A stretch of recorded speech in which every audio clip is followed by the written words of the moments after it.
اعوذ باللہ من الشیطان الرجیم بسم اللہ الرحمن الرحیم۔ مولا کائنات حضرت امیر المومنین علی ابن ابی طالب علیہ السلام کے مجموعہ کلام نہج البلاغہ کے تیسرے باب کا 418 نمبر فرمان۔ مومنین کرام، یہ انتہائی مختصر سا فرمان ہے، 2 ہی لفظ ہیں اس میں، لیکن انتہائی قابل غور ہے، اور میں بھی الحمدللہ اس کی کوئی تشریح نہیں کروں گا۔ اس پر خود ہی انسان کو غور کرنا چاہیے اور پھر خود ہی اس میں سے نتیجہ نکالنا چاہیے۔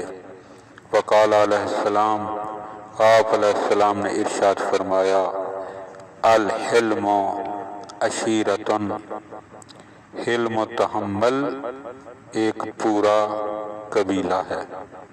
اللہم صلی علی محمد و آل محمد۔